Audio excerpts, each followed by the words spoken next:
राम राम सभी को। आज का मेरा टॉपिक है, क्यों सास अपनी बहू से लड़ती है। क्या है रीज़न, क्यों वो इतनी लड़ाई करती है, क्यों बहुएं शिकायतें कर रही हैं कि हमारी सास हमसे लड़ रही है, झगड़ रही है, हमारी सास से बनती नहीं है। क्यों इतने सवाल आ रहे हैं बहुओं की साइड से कि सास हमारी लड़ती है, रोज़ रोज़ कोई ना कोई नई बात बनी होती है। वो इसलिए है कि कहीं ना कहीं सास भी गलत होती है और कहीं ना कहीं बहू भी गलत है। कहो अगर तो सिर्फ एक सास की गलती नहीं है या सिर्फ एक बहू की गलती नहीं है, दोनों साइड से गलती है, तो तभी लड़ाई हो रही है। जब भी कोई लड़ाई हो, अगर दो बंदों के बीच में लड़ाई हो रही है तो प्लीज़ एक चुप हो जाइए। अगर चुप हो जाएंगे तो थोड़ी देर के बाद दूसरा भी चुप हो जाएगा। आजकल पता नहीं क्या हो गया है कि जब भी लड़ाई होती है तो दोनों साइड से बराबर की टक्कर होती है, बराबर की लड़ाई होती है। लेकिन पहले पहले ऐसा नहीं होता था।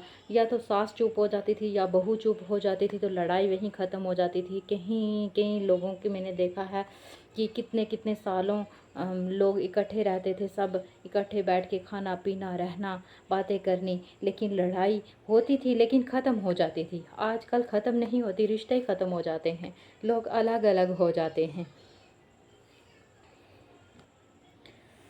मेरी ये रिक्वेस्ट है, अगर कोई सास सुन रही है प्लीज़ उससे हाथ जोड़ के रिक्वेस्ट है कि अगर कहीं बहू से कोई गलतियां हो जाती हैं तो उसको माफ़ कर दो। उसको भी समझो, वो भी कहीं किसी घर से आपके घर आई है, तो वो भी आपके घर रह रही है अपना घर परिवार छोड़ के, तो उसके साथ भी थोड़ा थोड़ा आप भी कंप्रोमाइज़ करके चलो, थोड़ा वो भी कर लेगी। तो मैं सास से भी ये प्रार्थना करूँगी, सभी सासों से, कि प्लीज़ आप बहुओं की बात को भी समझो। अगर आपकी कहीं बहू गलत है तो उसको बैठ के समझाओ प्यार से कि बेटा ऐसे नहीं, ऐसे ऐसे नहीं, ऐसे करके समझाओगे तो वो भी एक दिन समझ जाएगी। आपको खुद पता होगा कि आपकी बहू किस टाइप की है, हर इंसान को पता होता है कि वो किस टाइप की है। तो अगर आपकी बहू बिल्कुल सही है तो फिर उसके साथ लड़ाई तो बनती नहीं, मत कीजिए फिर लड़ाई। फिर आप पता है क्या कर रहे हो, फिर आप अपने बुढ़ापे का सहारा खो रहे हो।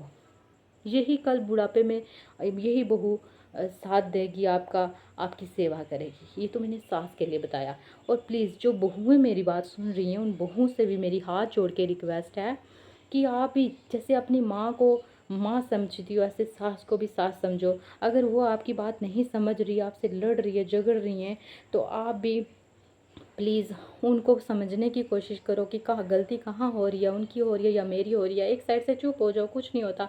निकालो दिन ऐसे ही, मत ऐसे करो कि हम नहीं रहेंगे इनके साथ या ऐसे। चलो कई बार सिचुएशन ऐसी बन भी जाती है, कई बार अलग हो भी जाते हो, तो कोई बात नहीं, अलग रह के भी आप सास की कदर कर सकते हो। लेकिन आप भी सास को थोड़ा समझने की कोशिश करो। अब बुढ़ापे में है, गुस्सा उसका बढ़ रहा है, तो इसलिए गुस्से में है, थोड़ी देर के बाद शांत हो जाएगी। तो कईयों कईयों के घर मैंने देखा है, कहीं जगह सास अच्छी है तो बहू अच्छी नहीं, जहाँ बहू अच्छी है तो सास अच्छी अच्छी नहीं, कई जगह पे दोनों अच्छी हैं, सास और बहू दोनों अच्छी हैं। लेकिन ये भी एक बात बोलूँ कि सिचुएशन बन जाती है। बुरा तो कोई, भगवान ने बुरा तो किसी को बनाया नहीं, लेकिन हालात ऐसे हैं कि इंसान मजबूर हो जाता है बुरा बनने पे। रिक्वेस्ट है कि बुरा मत बनो, अपने घर परिवार में खुशहाली से रहो, प्यार से रहो सभी। और सबको यही मेरे दिल से यही प्रार्थना है कि सब प्यार से अपने घर में रहें। राम राम जी।